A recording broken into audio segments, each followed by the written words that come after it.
বড়দিনের আগে মুক্তি পেতে চলেছে সুজিত দত্ত পরিচালিত বাংলা ছবি খাদান।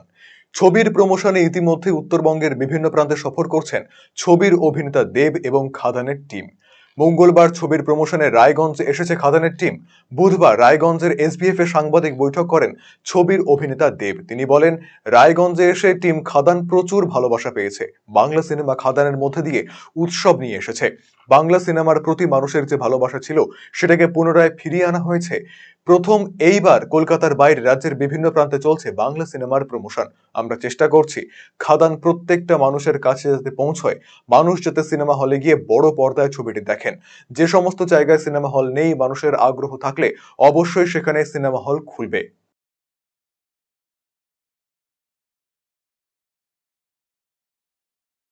প্রথমে তোমাদের চ্যানেলের মাধ্যমে আমি রায়গঞ্জের প্রত্যেকটা মানুষকে ধন্যবাদ জানাতে চাই, কারণ যেভাবে সাপোর্ট, যেভাবে ভালোবাসা আমরা পেয়েছি টিম খাদান, কোথাও যেন আমাদের এখানে আসাটা সার্থক মনে হচ্ছে। এবং যার জন্য এখানে আসা, কি বাংলা সিনেমার উৎসব খাদান, একটা বাংলা সিনেমাকে উৎসবের মধ্যে উৎসবটাকে নিয়ে আসতে চাইছে। বাংলার ছবির প্রতি যে ভালোবাসাটা যেটা ছিল, তো সেইটাকে আবার ফিরিয়ে আনার চেষ্টা করছে।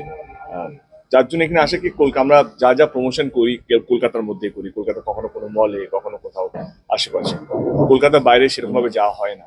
তো এটা প্রথমবার যেটা কলকাতার বাইরে আমরা শুধু দুর্গাপুর বর্ধমান নয়, আমরা নর্থ বেঙ্গল মানে এটা নয় কি শুধু নর্থ বেঙ্গল মানেই লোকে ভাবে কি শুধু শিলিগুড়ি বা দার্জিলিং।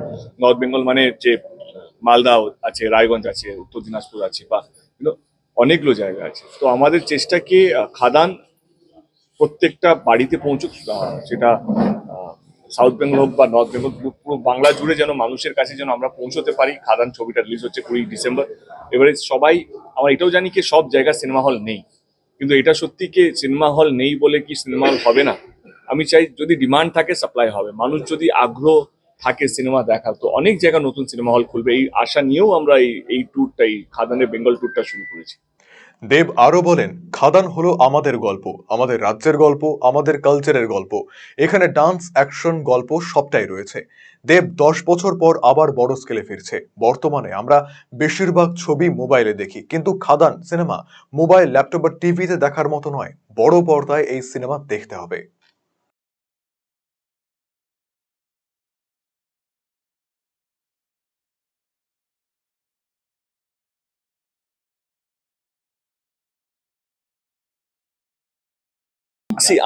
আমি একটা 5 বছর ধরে একরকম ধরনের ছবি করছি, এবং আমি this is also commercial film. আমার সব ছবিগুলো কমার্শিয়াল, কারণ যেই ছবি টাকা দেবে, যেই ছবি ব্যবসা তুলে দেবে, সেটাই কমার্শিয়াল। সেটা আর্ট হাউস সিনেমা হতে পারে, যে সিনেমা হতে পারে, কিন্তু এটা মাস সিনেমা, মাসকে কানেক্ট করে। কিন্তু মাস বললেই আমরা চলে যাই সাউথ, কে না, কিন্তু খাদান হচ্ছে আমাদের গল্প।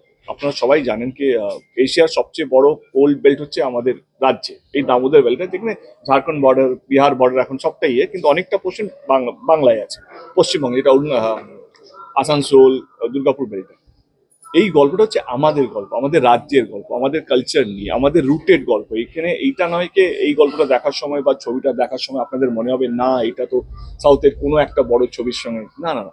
পুরো তুমি যদি গান দেখে থাকো বা টিজার বা প্রি টেলার বেরিয়েছে এখনো অব্দি, প্রত্যেক কটার মধ্যে আমাদের বাংলার গন্ধ আছে, বাংলা রুটেড কালচার আছে, এবং অফকোর্স একটা সেলিব্রেশন আছে, যেইটার জন্য দেব দেব হয়েছে। মানে এই যে নাচ, এই যে ডান্স, এই যে অ্যাকশন, তার সঙ্গে ভালো গল্প, এরকম এরকম বিষ মালগুলো আছে সেটার মধ্যে। তো তো যেটা লোকে দেখতে চায়, সবাই তো নিজেকে হিরো দেখতে চান। সিনেমা আমরা কেন হিরো হয়েছি? কারণ মানুষ একসেপ্ট করছে আমিও দেব, আমি এরকম মারতে পারি, আমি এরকম নাচতে পারি, আমি এরকম হিরোইনের সঙ্গে গান গাইতে পারি। যেই সবের জন্য দেব দেব হয়েছিল, সেই রূপে আবার দেব ফিরছে 10 বছর পর, এবং বড় স্কেলে ফিরছে। এবং আজকে আমরা ট্যুর করছি, বেঙ্গল ট্যুর, কারণ এইটা আমি বোঝাতে চাই যে আমরা খুব অভ্যস্ত হয়ে গেছি মোবাইলে। আজ থেকে 3 বছর আগে আমি মোবাইল দেখতাম না এরকম ভাবে, আমরা ক্যামেরা দেখতাম, কিন্তু আমরা অভ্যস্ত হয়ে গেছি না, মোবাইলের শুট হচ্ছে, কারো হাতে ক্যামেরা নেই না, কেউ একটা এক্সট্রা ক্যামেরা করছে না। বাট কিছু বছর আগে আমি ক্যামেরাই দেখতাম, মুখ দেখা যেত, এত বড় বড় ক্যামেরা। প্রশ্ন করলে কে প্রশ্ন করছে, দাদা আমি করছি, আমি, এইভাবে হতো আমাদের একটা সময়। কিন্তু এখন আমরা সো ইউজ টু মোবাইল, সব পৃথিবী এরকম হয়ে গেছে। এবার সবাই মোবাইলে ছবি দেখতে অভ্যস্ত হয়ে গেছে, টাইম নেই, চলো গাড়িতে যেতে দেখ, চলো কি হচ্ছে, ফ্লাইটে ডাউনলোড করে নিলাম, ফ্লাইটে দেখে নিলাম, টিভিতে দেখে নিলাম, যখন আসবে স্টার জলসা বা জি যখন দেখাবে তখন দেখে নিলাম। আমি এইটুকু বোঝাতে চাই, এই সিনেমাটা মোবাইল, টিভি, ল্যাপটপে দেখার মতন নয়, এটা বড় পর্দায় দেখার মতন। আজকে আমরা এসডিএফ সিনেমাতে আছি এখানে। এই সিনেমাটা যদি এনজয় করতে চাও তাহলে এটা সিনেমা হলে আসতে হবে। এই যে তুমি প্রশ্নগুলো করে পলিটিক্যাল প্রশ্ন করলে, সমাধান আমার কাছে নেই। সেম জিনিসটা আমার সিনেমা, বাংলা সিনেমা এখন কম চলছে, বেশি চলছে, সমাধানটা নেই। উপায়টা এইটাই যে আমাকে মানুষের কাছে পৌঁছতে হবে। আমি গ্রামে গ্রামে যাচ্ছি, আমি ডিস্ট্রিক্টে ডিস্ট্রিক্টে যাচ্ছি, আমার পুরো টিম, সুমিতদা হোক, রাজা হোক, ইদিকা হোক, নীল হোক, স্যাবি হোক, এরা সবাই একটা বড় টিম মেম্বার। এরা কোনদিনও ভাবেনি এরকম হতে পারে। এরা সবাই ব্যস্ত, কিন্তু সেই সব ছেড়ে রাস্তায় রাস্তায় ঘুরছে একটাই কারণে, কি মানুষকে এটা বোঝানোর জন্য কি না এই ছবিটা মোবাইলে দেখার জন্য নয়।